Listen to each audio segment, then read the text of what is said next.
Terus tanya lagi Har, saya tanya. Jawabannya tidak nyambung lagi. Ternyata saya noleh, beliau terpejam. Setir masih dipegang, tapi kecepatan 90, 80. Saya itu deg-degan. Ya Allah.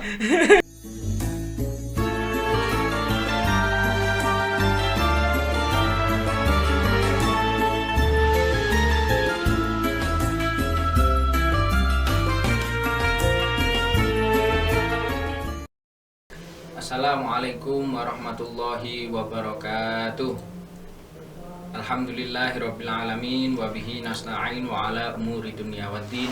Wassalatu wassalamu ala asrofil anbiya'i wal mursalin sayyidina wa habibina wa syafi'ina wa qurrati a'yunina sayyidina wa maulana Muhammadin wa ala alihi wa sahbihi ajma'in, amma ba'du. Pemirsa dimanapun Anda berada yang tergabung dalam channel YouTube Pondok Pesantren Terpadu Al-Kamal, berjumpa lagi dengan kami dalam rangkaian kegiatan podcast Tahadusan bin Nikmah. Pada malam hari ini berjumpa dengan kita dan juga bersama niki seorang santri Pondok Pesantren Terpadu Al-Kamal. Kalau di sini beliau sebagai santri tertua yang masih mukim di sini. Selain nyantri, beliau juga ngabdi di Pondok Pesantren Terpadu Al-Kamal. Siapalah beliau? Niku beliau Ustadz Mazhar Alfi Asnawi Syahid. Assalamualaikum Ustadz Mazhar. Waalaikumsalam warahmatullahi wabarakatuh. Gimana kabarnya Ustadz? Alhamdulillah fi khair wa afiyah. Ya, sehat ya Allah Ustadz Mazhar. Beliau Ustadz Mazhar ini sangat masyhur sekali. Masyhur di kalangan santri, di kalangan alumni, dan juga bahkan di kalangan santri yang itu santri kasat mata nih. Ini beliau sangat masyhur sekali. Beliau juga seorang sarjana yang alhamdulillah kemarin telah menyelesaikan program S2 nggih. Iya. Sebelum Ramadan ya. Ustaz? Iya, pertengahan Maret. Alhamdulillah, ini luar biasa. Beliau selain alim dan juga beliau ini juga jadung ini kita tandai nanti kita bahas kaitannya niki. Nggih, Ustadz Mazhar niki beliaunya lahir di Kendal 17 Juli 1975. Wah, luar biasa, niki jauh di atas saya. Beliau lahir di era tahun 1000. Saya itu mulai tahun 2000 ini baru lahir ini. Alhamdulillah. Baik Ustadz Mazhar, kita nanti akan berbincang-bincang mengenai bagaimana pondok pesantren pada tempo dulu ya. Nanti temanya kurang lebih seperti itu. Kaitannya itu, ini kalau boleh tahu Ustadz Mazhar, kapan pertama kali antum itu mondok di sini Ustadz? Iya.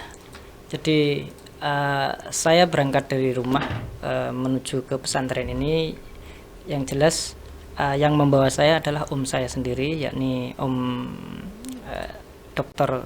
Zainal Arifin, yang dulu sebelum di sini itu berada di Tebu Ireng Jombang. Kemudian setelah berada di sini itu menawarkan saya untuk pergi ke pesantren, untuk menimba ilmu di pesantren.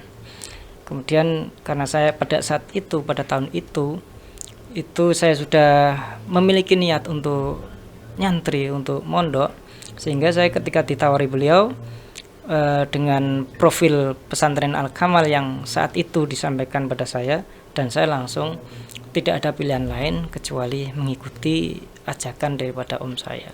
Tepatnya ya hari Rabu tanggal 12 Mei 1991. Atau kalau Syawalnya ya kira-kira tanggal 10 Syawal saat itu. Luar biasa. Saya sampai sini itu jam 16. Iya, dari rumah sekitar jam setengah 7 sampai sini jam 16 sore, dan kemudian saya langsung diminta untuk sowan ke dalam, dan langsung saya sowan di dalam, diantar oleh salah seorang pengurus. Dan beliau saat itu Romo Kiai Haji Mahmud Hamzah, yang sore itu mungkin baru kuntur dari kantor kemudian begitu saya sampai terus beliau menyambutnya. Saya masih ingat kok, beliau itu mengenakan vanila. Saya masih ingat betul, vanila yang di atas sakunya itu ada gambarnya macan, tulisannya Puma kalau nggak salah. Kemudian beliau mengenakan kopiah yang terbuat dari jalin, anyaman jalin itu. Jadi saya ingat betul karena kenapa kok saya ingat betul pada saat itu hingga saat ini yang kurang lebih ya sudah 30 tahun lebih lah. Karena memang saya menginjakkan di pondok pesantren itu merupakan sejarah yang nggak bisa saya lupakan. Jadi itu awal mula saya menginjakkan kaki di Bumi Al-Kamal. Awal terbentuknya hingga saat ini ya Ustaz. Iya. Itu kira-kira antum pada usia berapa Ustaz? Iya, saya setelah tamat dari sanawiyah. Tamat dari sanawiyah itu berarti ya 16 tahun. 16 tahun ya. Iya. Gitu. Luar biasa nih. Seperti itulah beliau niku Ustaz Mazhar sampai hafal betul teman-teman. Bertahun berapa datang ke sini, jam berapa itu hafal. Kalau saya itu kok sudah lupa ini. Wah. Padahal itu sejarah Ustaz yang sangat penting ya. Bagaimana terbentuknya antum hingga saat ini gitu loh. Iya, jadi pada saat itu memang dari rumah itu saya memiliki niat hanya satu sebetulnya. Mondok. Jadi saya dari rumah itu niatnya mondok. Tidak ngerti kalau di sini itu sama sekolah. Sehingga karena saya niatnya dari rumah itu hanya mondok, ya saya tidak masuk sekolah. Jadi selama 1 tahun saya waktunya itu ya ketika pagi ya saya gunakan untuk aktivitas yang mungkin menurut saya manfaat. Ya karena saya itu ketika awal-awal masuk pondok sini itu beliaunya Romaiyah Haji Mahmud Hamzah itu langsung memberikan materi-materi pelajaran secara privat. Gitu. Jadi Amsilatut Tasrif itu privat. Tapi kitabnya bukan Amsilatut Tasrif yang digunakan. Jadi langsung disuruh bawa Qomus Al-Munjid. Qomus itu kan. Jadi saya bingung.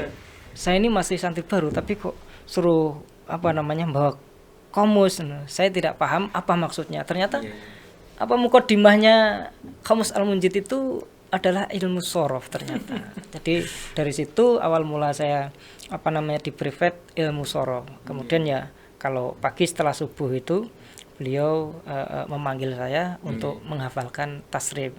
Jadi hafalannya langsung kepada beliau saat itu. Itu kira-kira kan diperkirakan masih berapa jumlah santrinya Ustaz? Saat itu saya terdaftar nomor 60. Nomor 60. Jadi santri baru terdaftar nomor 60 itu terakhir saya karena itu bukan masa pendaftaran santri baru saya ke sini gitu. Jadi saya masih masa-masa siswa kelas 3 itu belum ujian akhir. Belum ujian Jadi akhir. saya ke sini itu masih ya hampir mendekati ujiannya kelas 3, baik itu kelas 3 sanawiyah, SMP maupun aliyah. Sehingga ya masih bingung. Saya itu mau diikutkan kelas mana bingung karena mau diikutkan kelas ini sudah tertinggal jauh. Akhirnya saya sama beliau Pak Mahmud itu di privat sendiri untuk menanti masa tahun ajaran baru itu di privat dengan Amsilatut Tasrif. Iya. Tapi kan hasilnya tidak diragukan lagi. Jadi seorang antum yang alim luar biasa, masya Allah gitu. Jadi antum pada eranya Kiai Mahmud Hamzah ya. Sebetulnya begini. Jadi pada saya itu sampai sini itu figur sentralnya beliau Romaiyah Haji Thohir Wijaya. Jadi pengasuh sentralnya adalah beliau. Kemudian beliau stand-nya itu domisili berada di Jakarta karena memang beliau salah satu anggota Dewan Pusat Jakarta sana. Kemudian ya domisili di Jakarta sana dan di Jakarta kan juga mendirikan Al-Kamal.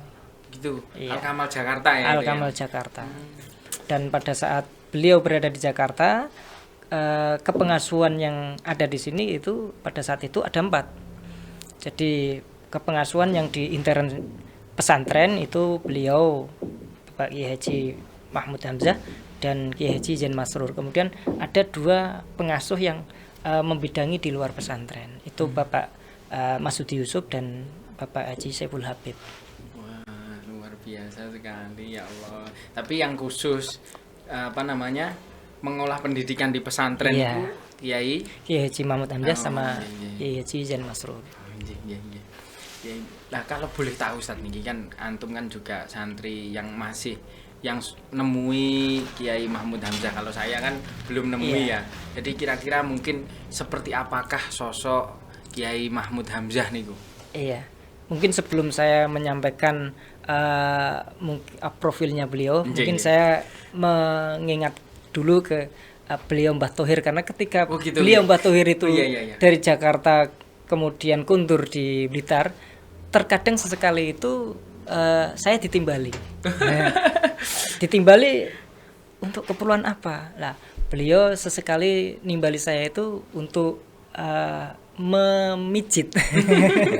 Karena apa ya? Ya mungkin karena beliau lelah dan sebagainya, kemudian saya ditimbali, dipijit, dan pada saat itu ya banyak beliau kisah-kisah, cuman ya karena saya mungkin sambil mijit sehingga tidak semuanya teringat gitu. Jadi fokus mijit.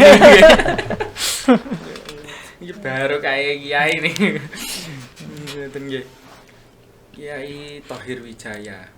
Kemudian kalau beliau Ustadz Mahmud Hamzah, Kiai Haji Mahmud Hamzah, memang karena saya itu setiap hari itu biasanya ditimbali, karena memang saya tidak sekolah. Kalau pagi kan tidak sekolah, kalau yang lain kan sekolah. Memang pada saat itu memang sekolahan aliyah, santri yang sekolah di aliyah itu ada yang masuk pagi, ada yang masuk sore. Lah saya tidak masuk pagi dan tidak masuk sore karena saya memang tidak bukan siswa aliyah. Jadi sesekali juga dan sering kali saya ditimbali beliau ya untuk membersihkan lantai. Nah, sesekali juga untuk nyuci mobil gitu. Nah, dari situ saya itu seperti memiliki kedekatan dengan beliau karena seringnya.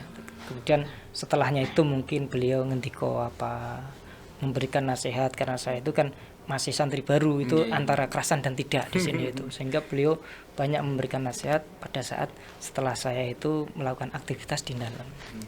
Berarti dengan historisnya yang seperti itu berarti antum ini paham betul ya.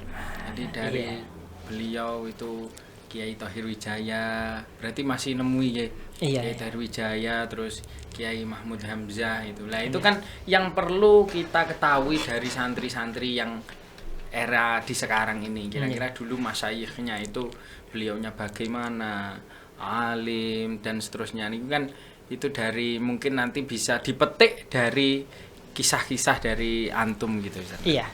Jadi beliau Bapak Kiai Haji Mahmud Hamzah itu yang saya tahu disiplinnya luar biasa. Jadi saya belum melihat kedisiplinan beliau itu ada selain pada beliau. Saya kira tidak melihat ada orang yang disiplinnya sama beliau atau bahkan melebihi. Artinya di lingkungan sini. Karena beliau itu setiap hari itu mesti kontrol di kamar-kamar. Jadi setiap hari itu kontrol di kamar-kamar, baik itu mengenai kebersihan, kemudian mengenai aturan terutama di sini itu kan yang ditekankan saat itu memang bahasa itu luar biasa penekanannya. Dan beliau itu langsung turun ke lokasi. Langsung turun ke lokasi. Iya, langsung turun ke lokasi. Ada santri kok melanggar, langsung ditindak. Langsung memberikan tindakan. Itu yang saya itu belum bisa dan mungkin tidak bisa menghilangkan dari ingatan.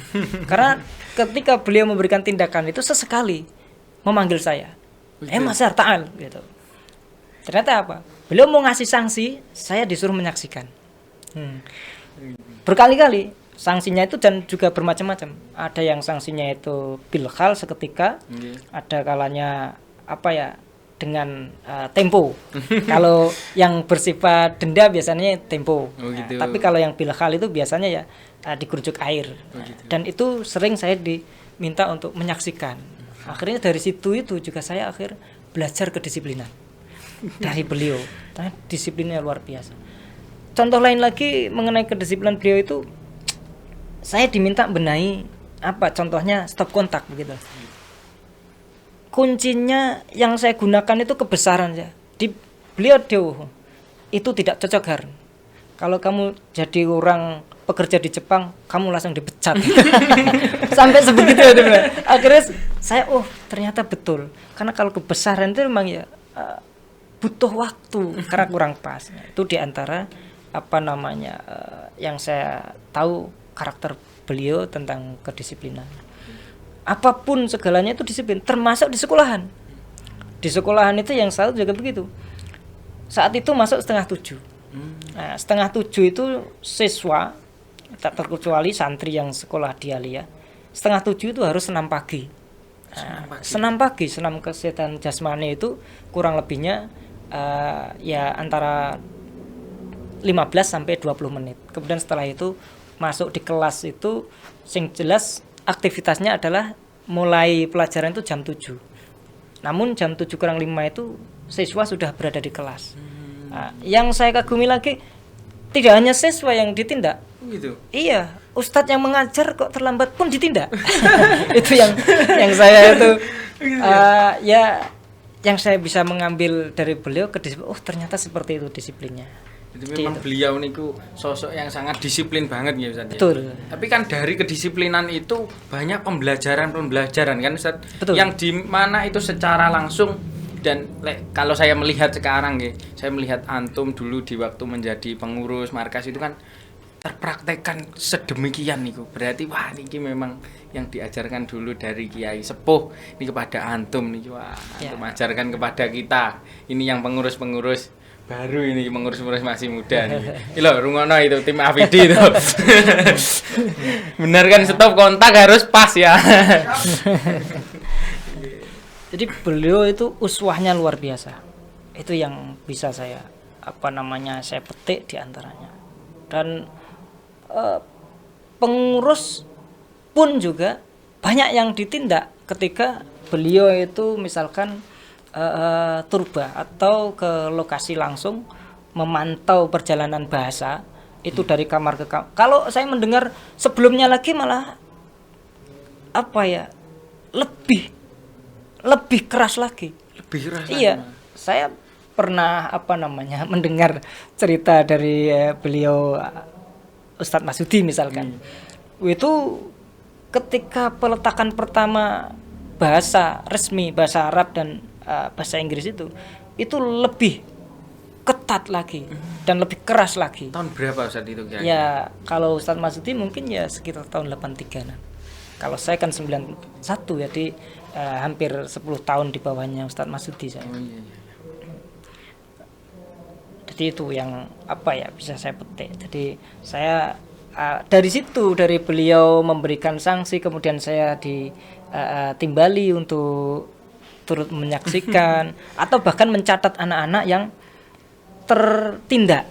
Jadi berapa anaknya catat Har, saya catat. Nah, saya masih ingat kamar A2 itu kalau sekarang ya sebelah mana dulu kira-kira? Kira-kira sekarang itu ya di Rusunawa yang di ini. Rusunawa. Ya di Rusunawa ini karena sebelum ada Rusunawa itu kan ada bangunan yang letter L di depan masjid. Iya.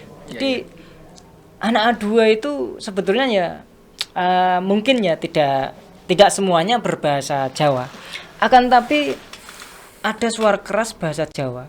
Kemudian ketika anak-anak itu ditanya Manjawiyah, saya dengar dari kamar. Manjawiyah. Itu saya dengar dari kamar. Oh, beliau Ustadz Mahmud sedang berada di area masjid. Saya nggak berani keluar saya. Terus sampai diulang 3 kali Manjawiyah, tidak ada yang keluar. Akhirnya beliau memanggil salah satu. Terus keluar yang salah satu. Salah satu yang keluar itu ditanya Manjawiyah, itu maksudnya siapa yang berbisa bahasa Jawa. Anak itu tidak menyebutkan. Terus akhirnya semuanya disuruh keluar. Ada anak 8 dalam kamar itu. Semuanya divonis berbahasa Jawa. Terus saat itu diserahkan ke saya, ya Mas Har, urus ini. Nah, karena dia melanggar pakai bahasa tidak resmi, kasih sanksi. Terus beliau menyerahkan sanksinya. Anak 8 itu yang disuruh nyatat, itu di catatannya nanti diminta beliau, kemudian saya juga disuruh untuk memberikan sanksi. Padahal sebetulnya di sini ya sudah pengurusnya ya banyak, cuman kan yang pada saat itu gampang dipanggil. Gitu. Dulu beliau manggil antum Ustaz ya. Itu dengan panggilan apa Ustaz? Ya langsung, ya Mas Har gitu. Oh iya Mas Har. Gitu. Mungkin kan biasanya kan karena apa kedekatannya atau karena mungkin anak itu kok bandel kan bisa kadang dipanggil borokokok atau dipanggil ya tapi panggil ya Mas Har gitu. Beliau langsung memanggil dengan panggilan ya Mas Har ta'al. Nah, itu panggilan. Sini gitu ya? Iya. Pak setiap manggil saya di mana saja ya. Karena beliau mungkin menganggap kalau saya itu senantiasa di kamar. Oh gitu. Sehingga langsung beliau berada di mana saja biasanya langsung manggil dengan nama saya. Ya Mas Har ta'al. Jadi saya dari kamar ya langsung keluar. Saya kan nggak kemana-mana kalau pagi. Kalau dipanggil kiai itu saya merasakan sendiri pemirsa. Pertama dipanggil atau mungkin kalau sekarang ditelepon ya, di miss call atau kadang dipanggil, tolong panggilkan Abu, itu langsung geregap misalnya. Antum juga seperti itu dulu Ustaz? Kalau saya karena tidak bersalah. Oh gitu ya?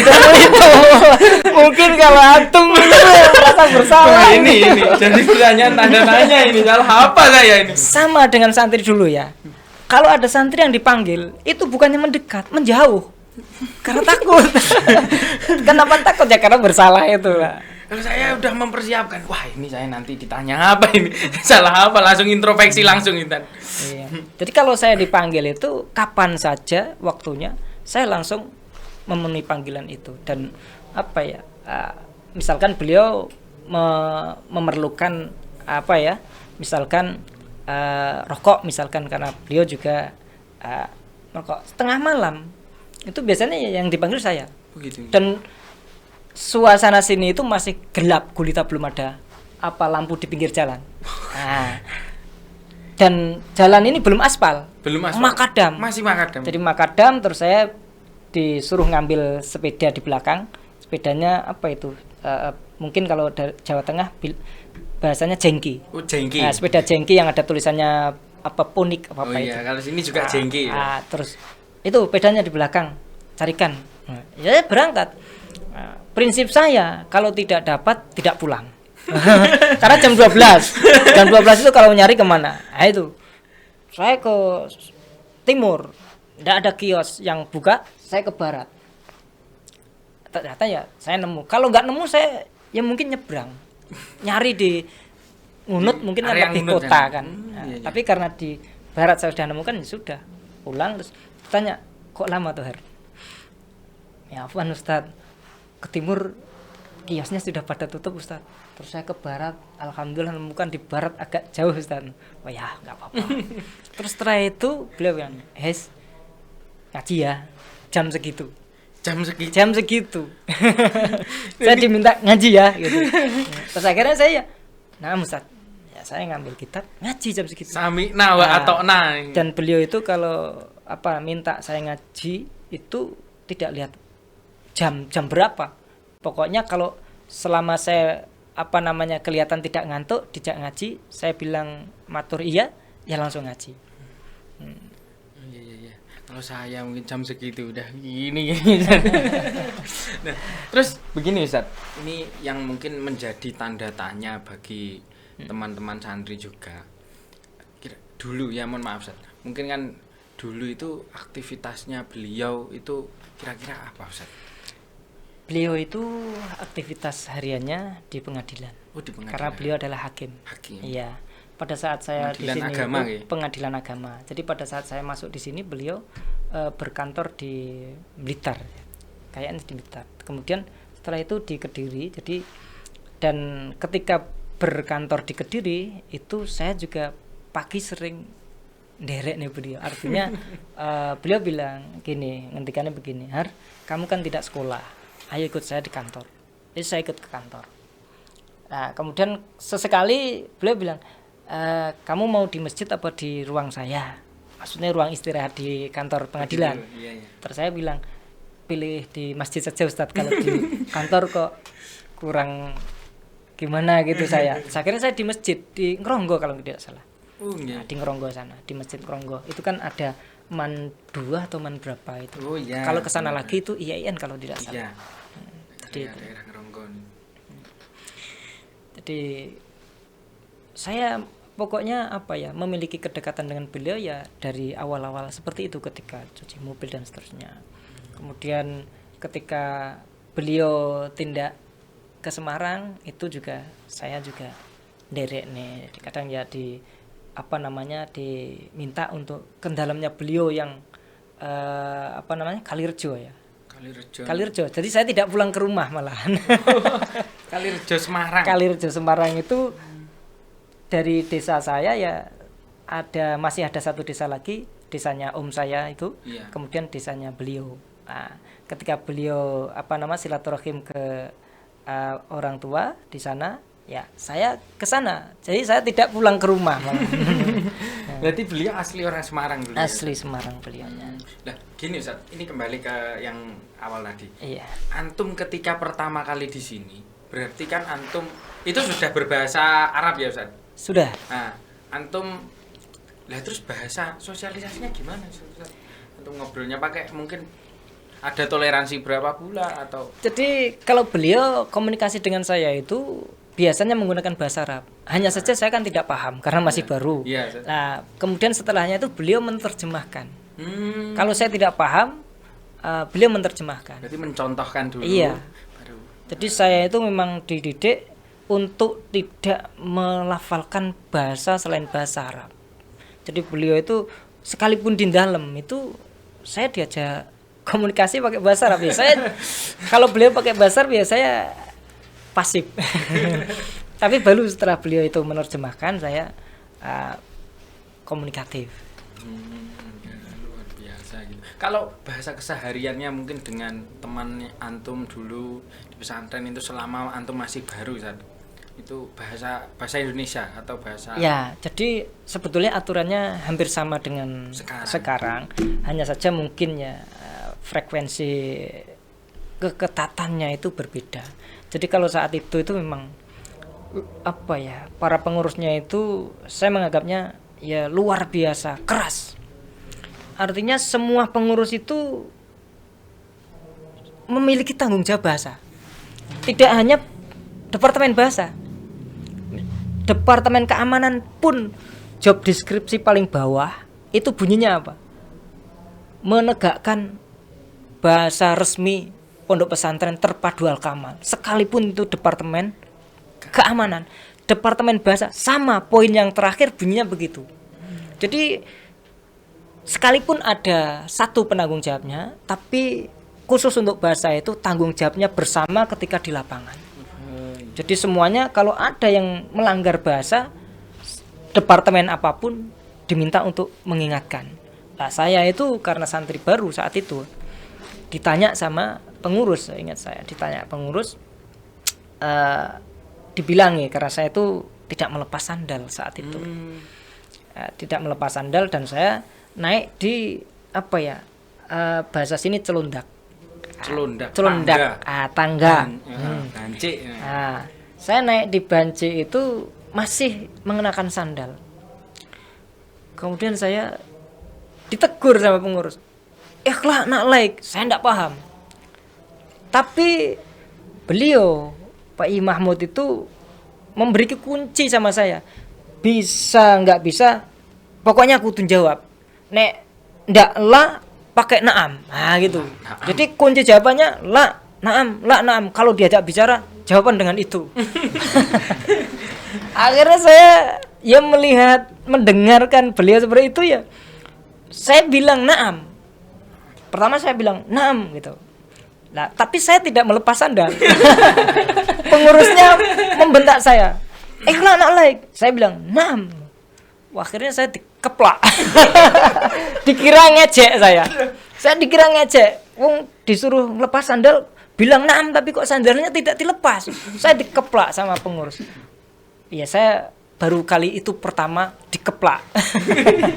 Terus akhirnya ya Allah. Terus dikasih tahu sama pengurusnya, "Ikhlas nak, naik, lepas sandalmu."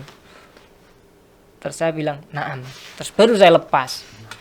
Wah, kalau saya bilang la mesti salah juga. Saya bilang naam ya karena tidak saya lepas ya salah. Tapi itu kunci agar apa? Agar terbiasa ya natik bil lughah Arabiyah. Nah terus berarti beliau itu sangat mengedepankan kaitannya bahasa ya Ustaz. Betul, perintis. Perintis bahasa. Di zaman itu loh pemirsa, di zaman segitu itu kan mestinya belum tahun 2000 ya Ustaz. Masih era dekade 90-an. Masih tahun 90-an itu sudah berbahasa Arab ya. Itu kan sangat langka ya. Iya, aktif. Langka sekali. Berbahasa itu selain bahasa Arab ada bahasa Inggris juga Ustaz? Iya, bahasa Inggris ada, hanya saja frekuensinya berbeda. Oh, gitu. Jadi yang bahasa Arab itu lebih lebih berjalan untuk komunikasi di antara para santri. Ya bahasa Inggris sih sesekali terdengar, tapi yang dominan itu bahasa Arab. Dan pada dekade itu ya sampai pondok pesantren modern Gontor. Itu studi komparatif ke sini. Kalau sekarang iya, kebalik. Nah, itulah ada hukum berbalik kalau sekarang. Iya. Kita mencari kemana tahun depan kita studi komparatif kan begitu. Begitu. Kalau dulu sini itu menjadi untuk di studi komparatif. Yang saya tahu pertama itu Gontor. Nah, Gontor itu ya ada 2 bis kalau nggak salah saat itu. 2 bis. 2 bis. Padahal di sini santrinya masih sekitaran 60 itu tadi ya. Bukan 60 itu yang angkatan saya. Oh, yang saya angkatannya terdaftar terakhir 60. Kalau iya, gitu. jumlah keseluruhannya sekitar 300-an. Oh, 300. Iya, putra-putri. Sudah di studi komparatif 2 bis itu luar biasa. Iya. Itu yang pertama. Masih ada lagi pondok pesantren Putri Melarak, Ponorogo juga. Ponorogo. Iya, studi komparatif ke sini. Setelah itu juga ada yang dari Pondok Modern. Tidak tahu dari Nganjuk atau dari mana itu, tapi pengurusnya saja. Tapi kalau yang Melarak itu studi komparatif ke sini itu santrinya Putri. Dan sini akhirnya juga yang di manage ya Putri. Dan pada saat itu mengadakan acara tampilan-tampilan khusus bahasa. Yang saya masih ingat itu saat itu ada dari sana menampilkan bahasa Inggris. Iya. Kemudian dari sini menampilkan bahasa Inggris. Dari sana menampilkan bahasa Arab. Sini menampilkan bahasa Arab. Mungkin ya dari penampilan-penampilan itu mungkin akan dipetik kira-kira seperti apa kan. Itu kualitasnya yang bagaimana kan gitu. Nah, sana itu sudah 2 muncul, bahasa Arab, bahasa Inggris. Sini masih mengeluarkan satu lagi, bahasa Jerman. Al-Kamal saat itu ada bahasa Jerman. Bahasa Jerman ada. Iya. Dosennya juga ustadznya itu ya tutornya dulu, tutornya. Ngajar juga di sekolahan. Kalau tidak salah itu Profesor Tamzeh kalau nggak salah. Profesor Tamzeh. Iya. Yang sekarang di Win 1. Iya, di Win 1. Pak Tamzeh. Ya Allah, luar biasa. Sama siapa ya? Pak Samton. Ini rumahnya kalau nggak salah Kolomayan. Iya. Begitulah pemirsa, itu kaitannya kebahasaan ya yang mulai dirintis dari tangan beliau sendiri. Nah itu kok santri sekarang itu disuruh berbahasa kok banyak yang pelanggar bahasa ini sekarang luar biasa. Nah ini perlu yang kita garis bawahi, kita petik pelajarannya. Beliau merintis seperti itu, masa kita sebagai santrinya itu kok menginjak-injak itu kan istilahnya ini suul adab, ini tidak barokah nanti ilmunya. Nah terus ini Ustaz, mungkin ada pesan beliau atau mungkin sesuatu apa yang itu disampaikan kepada antum yang itu sifatnya mungkin mengena ke antum itu. Iya.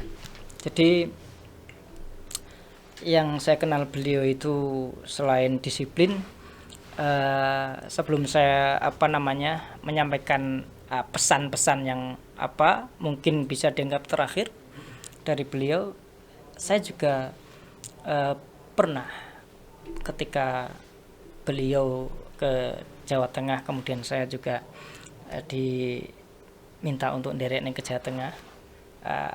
Bisa dikatakan ya itu mungkin bagian dari karomah yang beliau miliki. Jadi ketika beliau dari sini ke Jawa Tengah itu berkali-kali di perjalanan itu di stop oleh polisi lalu lintas. Polisi. Iya. Jadi mulai dari perbatasan Kediri Nganjuk, kemudian sampai ke Ngawi, juga di sana juga di stop dan dinggir nih, disuruh minggir. Kemudian di perbatasan Solo juga demikian. Tapi yang saya tahu itu begini, di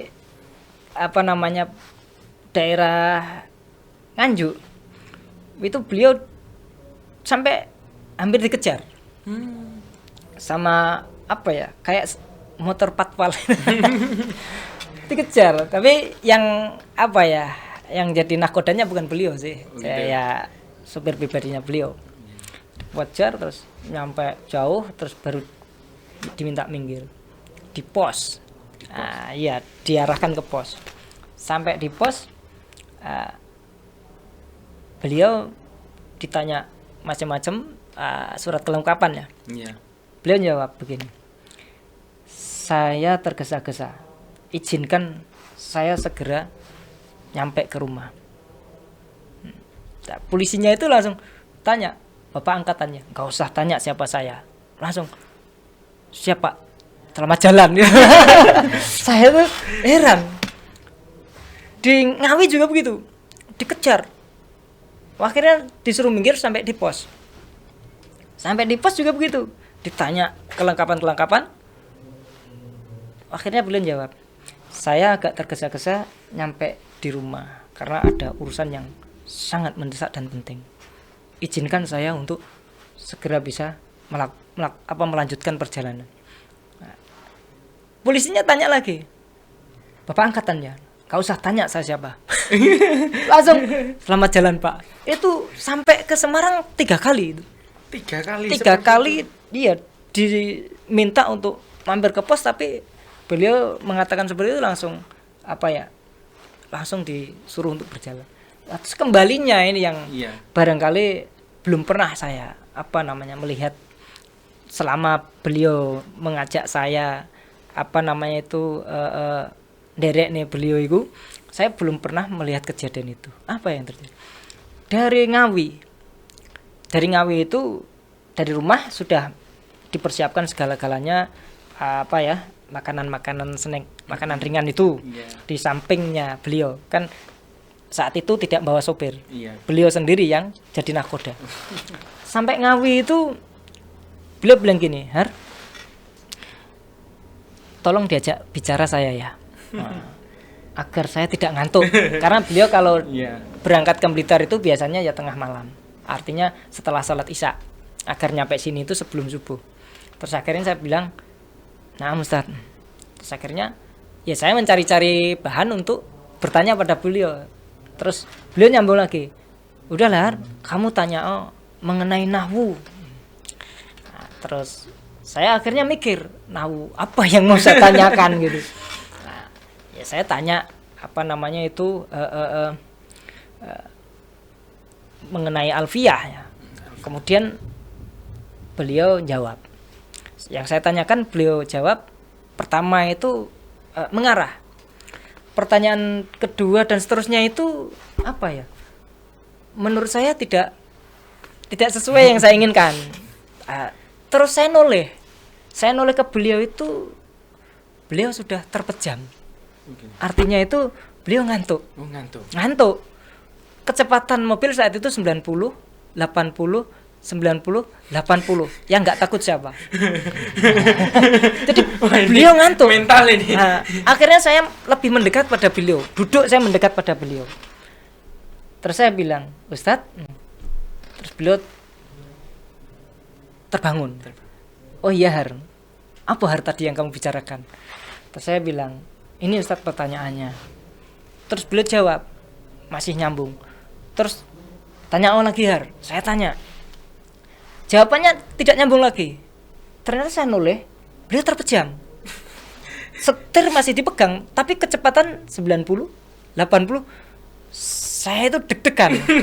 Ya Allah. Dan beliau bersandar. Tapi pegang setir tetap, tapi bersandar.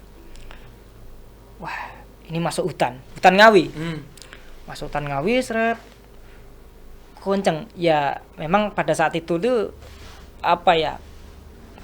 Dari arah berlawanan itu tidak terlalu banyak karena selain malam juga ya kendaraan belum sepadat saat ini. Ketika ada kendaraan dari depan, saya tuh ya takut karena kecepatan segitu. Beliau tidak apa ya, masih terpejam. Gitu ya. Hanya saja ya ketika ada mobil dari depan ternyata ya masih di jalur yang sebelah kiri. Saya sekalipun takut ya gimana ya? Ya ketakutan ya. Oh, ternyata masih di jalannya. Nah, yang saya takut lagi itu ketika nyampe Saradan. Ngawi Saradan lumayan panjang loh itu. Iya. Hutan Ngawi sampai Saradan itu lumayan kurang lebih ya antara 1 jam lah. Nah, yang saya lihat ada tikungan. Ya itu yang saya takut. Kecepatan segitu ada tikungan. Ternyata apa? Beliau masih dalam keadaan terpejam. Di tikungan itu juga belok. Di situ saya itu hati itu mulai ya tidak setakut yang tadi. Dalam batin saya, alhamdulillah berarti ada yang nyetir. Nah gitu. Terus setelah itu mulai masuk ke Nganjuk, beliau terbuka. Beliau mulai terbangun. Terus tanya, "Her, nyampe mana?" Saya bilang, "Nganjuk, Ustaz." "Wah, Nganjuk ya? Kok gak kerasa ya? Apa cepet ya?" Beliau tanya gitu. "Kok gak kerasa apa cepet?" Ya sebetulnya lumayan cepat, Ustaz. "Oh, ini sih leren sih ya nenggon warung-warung lesehan gitu." Terus akhirnya, "Nggih, monggo Ustaz." Terus akhirnya leren dulu. Nah, di warung itu ya saya cerita mengenai beliau itu nyetir sambil terpejam dengan kecepatan itu, saya cerita. Terus beliau pesan, "Jangan bilang-bilang ibu." Nah, gitu. Saya dipesan itu. Itu yang yang saya tahu bahwa itu mungkin bagian dari karomah yang saya lihat dari beliau. Yang kedua juga ada. Yang kedua itu salah satu pembantu beliau itu sedang lewat di pintu. Kalau sekarang mungkin bawah bangunan baru itu. Di sana pembantu beliau itu menonjoki tembok. Putra atau putri? Putra. Nonjoki tembok. Ternyata kasus itu ternyata pembantunya itu nonjoki makhluk yang tidak kelihatan. Nah, yang sedang berjamaah dengan beliau. Itu kalau itu saya diceritani beliau. Tapi saya nggak lihat. Jadi itu beliau cerita, pembantunya pernah ada kasus seperti itu, katanya sedang ditonjok sama makhluk yang wong sholat kok ada yang ganggu di depannya lewat wirawiri gitu, terus ditonjok. Itu yang kedua. Jadi yang saya tahu baik itu mendengar atau cerita dari beliaunya. Berarti yang nyantri itu bukan hanya santri yang nyata, juga ada yang kasat mata juga. Iya. Di santri ini beliau sampai sekarang kira-kira antum ini mestinya tahu lah. Sampai sekarang mestinya kan masih ada ya Ustaz ya, santri-santrinya beliau yang mungkin yang kasat mata sampai sekarang yang masih mondok di sini itu Ustaz. Ya masih ada, hanya saja kan hanya saja ini gitu rahasiakan. Iya, kalau saya tunjukkan kan tetap nggak lihat. Ya, jadi ada, kalau terkait dengan pertanyaan tadi, apa kira-kira pesan beliau yang terakhir? Nah, ini yang barangkali saya itu tidak selamanya dan belum pernah sama sekali barangkali saya didatangi ke kamar. Nah, itu tepatnya hari Jumat dan hari Sabtu. Di hari Jumat itu begini ceritanya. Kamarnya masih di? Kamarnya saya di ruangan kamar masjid bagian utara. Berarti di utara masjid. Iya. Yang sekarang, di utara imamah. Oh iya, yang sekarang kamarnya Ustadz Misbah itu ya? Ustadz Misbah sama Ustadz Saifuddin ya. Oh iya ya. Jadi kalau pagi itu kan beliau kan ngaji di surfah masjid. Di surfah masjid. Beliau sebelum ngajar di surfah masjid itu beliau menghendaki masuk di kamar saya. Lah, Gitu. ya alhamdulillahnya biasanya kalau saya setelah subuh itu biasanya geletak terkapar. Pada saat itu delalai pas saya megang kitab. Oh, gitu. Nah, terus beliau lagi baca kitab tau. Terus saya bilang, nah Ustadz. Terus beliau ke surfah lagi. Nah, setelah itu saya itu kan keluar saya keluar dari kamar. Terus saya agak siang itu saya ngajak Pak Khozin. Ustadz Khozin Iya, yang di Ustadz SMP. yang di SMP itu Iya. saya minta tolong untuk ngantarkan saya cari sandal. Lah, saya dicari sama beliau dan ditunggu. Padahal saya itu pergi itu jam 7, kembali ke sini itu jam setengah 9. Lama itu ya, berapa jam itu? Saya ditunggu di depan ini kamar ini. Terus saya nyampe, terus ditanya, saya nanti dari tadi, kamu itu kemana saja? Terus saya cerita, kalau saya Nyari sendal. iya kemana saja itu. Tapi saya belum dapat saat itu, karena tidak sesuai dengan angan-angan saya yang gitu. sandal yang saya pilih. Terus akhirnya, beliau saat itu pesen, hari Jumat ya. Iya. Nah, beliau pesen, santri jangan sampai lengah ya, ngurusi santri jangan sampai lengah. Itu pesannya yang pertama. Yang kedua, ini di situ ada mimbar masjid, Masjid. yang lama. Oh iya, yang biasa buat khutbah itu ya. Nah, Iya. ini dipindah ke atas. Nah, atas itu ya belum disekat-sekat begini, masih aula. Ini pindah ke atas, nanti kalau ada haflah firqah di atas. Gitu. Nah, terus akhirnya saya jawab, nah Ustadz. Terus papan nama. Nah, papan nama itu dulu di depan kantor. Iya. Di depan kantor itu ada papan nama tapi masih sangat sederhana, blapak gitu. Nah, itu diperbarui. Terus saya menjawab, sebetulnya sudah ada yang baru Ustadz tapi belum dipasang. Yang dulu dipasang di pojokan itu. Oh iya, papan nama betul. Kamal. Yang warna hijau itu ya. Itu dulu sudah ada di ruang maktabah. Di ruang maktab. Dulu kan ruang tamu. Iya. Nah, setelah itu beliau kundur. Nah, terus kembali lagi. Jangan lupa ya, santri. Nah, terus beliau kundur. Nah, itu hari Jumat. Hari Sabtu persis yang beliau ngendikani diulang. Saya di kamar. Iya. Beliau ngendikani hal yang sama persis diulang. Nah, hari Ahad pagi beliau memanggil Ustadz Khadik. Kemudian Ustadz Khadik bilang ke saya kalau beliau mau ke rumah sakit. Setelah itu ternyata ya Allah menghendaki malam Seninnya beliau sowan. Jadi itu pesan yang terakhir. Jadi ya ternyata pesan-pesannya beliau itu ternyata beliau karena akan tindak. Jadi itu terkait dengan beliau.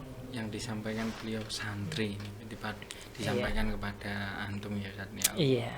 Oke pemirsa, banyak sekali pembelajaran yang yang kita dapatkan dari cerita-cerita Ustadz Mazhar. Tapi saya sebetulnya masih ada satu ini. Ini satu yang saya penasaran. Ini penasaran, saya tanyakan kepada beliau secara pribadi. Ini tanya ke Ustadz Mazhar pribadi. Ini durasinya masih cukup enggak ini kira-kira? Ya 5 menit lagi gitu. Oke, ini begini Ustadz Mazhar.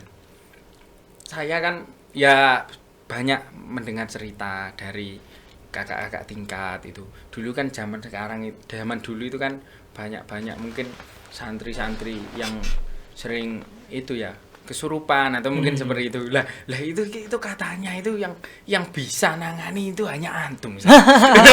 Makanya itu tadi saya di awal itu wak lah. itu bener enggak Ustaz ini kira-kira? Wak lah. Wak ya. Makanya jadi itu loh, teman-teman yang biasa cerita seperti itu katanya ini dijawab langsung oleh beliau ya. Secara kebetulan saja. Secara kebetulan ketika ada santri yang mungkin histeris teriak-teriak, memang pernah. Jadi pernah terjadi santri putri itu teriak-teriak histeris di Munawarah. Itu ya kadang saya dipanggil ya disuruh apa namanya ngatasi. Lah, saya karena kurang memahami dengan dunia-dunia mistis ya. Iya. Ya saya ya paling ya nyuruh anak-anak aja yang ada di situ. Gitu. Diadani telinga kanan 7 kali. Kemudian dibacakan Al-Fatihah 7 kali, surat Al-Ikhlas 7 kali, Al-Falaq 7 kali, An-Nas 7 kali. Itu ayat kursi 7 kali. Kemudian Al-Fil 7 kali. Ternyata sudah diadani kemudian menginjak pada Al-Fatihah itu sudah sadar kebetulan itu. Tapi kan mandi nih, Bang. Ini jaduknya beliau nih. Ustadz Mazhar nih, wah luar biasa sekali. Nggih. Baik, pemirsa, banyak pembelajaran yang kita dapat dari cerita-cerita beliau, dari mungkin beliau yang pernah menjumpai secara langsung Kiai Thohir Wijaya, juga Kiai Mahmud Hamzah.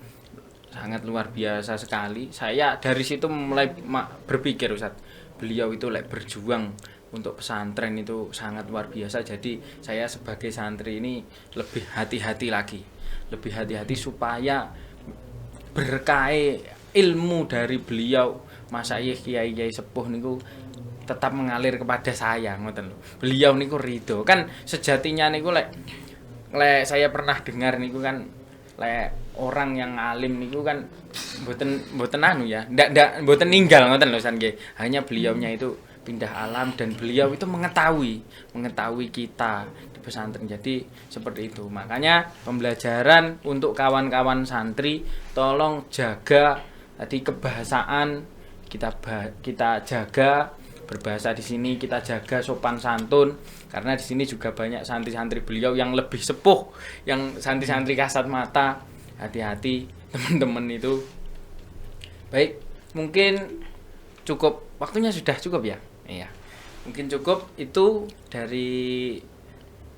Terima kasih Ustadz Mazhar. Iya. Atas kejelasannya, banyak ilmu yang dapat kita petik. Mudah-mudahan ini tadi bisa membawa apa namanya ya?